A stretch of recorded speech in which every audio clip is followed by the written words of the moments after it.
Hello বন্ধুরা, আসসালামু আলাইকুম। আমি ইসরাতিভা। আমি আজকে একটা দারুণ রেসিপি নিয়ে হাজির হলাম। কি রেসিপি আগে দাঁড়ান বলছি।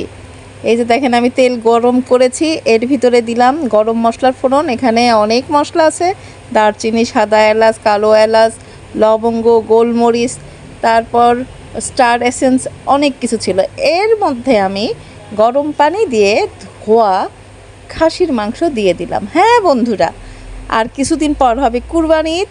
কুরবানি ঈদে অনেকে ছাগল জবাই দেবেন, কুরবানি করবেন।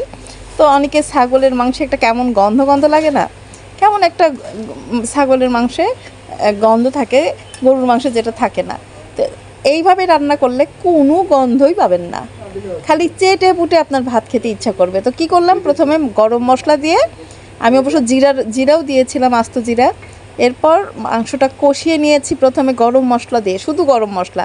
এরপর দিলাম কাঁচামরিচ কুচি, আদা, দারচিনি, সব কিছু, মানে আদা রসুন বাটা, লবণ, হলুদ, গোলমরিচের গুঁড়া, অনেক সব মশলা দিয়ে মাংসটা খালি কষাতেই হবে। মাংসটা এমনভাবে কষাবেন, মাংস যেন বলে ওঠে, আরে থাম থাম, আর কষাস না। কষাতে কষাতে আমারই হাড্ডি গুঁড়া হয়ে যাচ্ছে, তুই চাপাবি কীভাবে? যাই হোক, ফান করলাম। মাংস অনেকক্ষণ ধরে কষাতে হয়, যত কষাতে হবেন তত মাংসের ওই আলাদা একটা ঘ্রাণ চলে আসবে। এই যে দেখেন, আমি কষাইছি প্রায় 1 ঘন্টা ধরে, তারপরও আরও কষাচ্ছি। এখন অবশ্য লাস্ট ফিনিশিংয়ে চলে এসছে। এটা মাংসের কিন্তু না, এইটা এখন কি করব জানেন? আমি ছোট্ট একটা কড়াই আছে আমার, সেখানে পেঁয়াজ বেরেস্তা করে নিয়েছি। আপনারা দেখেছেন আমি কিন্তু কাঁচা পেঁয়াজ কম দিয়েছি, এখন বেরেস্তা দিলাম। দিয়ে এখন আবারও কষানো শুরু করব। বেরেস্তা দিয়ে শুধু একবার মাত্র কষাবো, নেড়ে চেড়ে কষিয়ে নেব। তো আমার রান্না একবারে শেষ পর্যায়ে।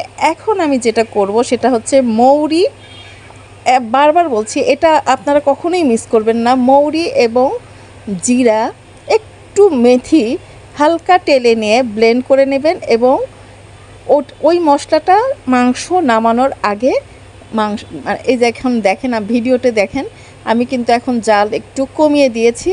কমিয়ে দেওয়ার পর ওই যে বললাম না, আবারও বলছি, মিষ্টি জিরা, যেটাকে আমরা মৌরি বলি, মৌরি অল্প একটু, ভুলে গেছি, মেথি আর জিরা টেলে নিয়ে আমি এখন এটার উপর ছড়িয়ে দিলাম। দিয়ে আমার রান্না শেষ।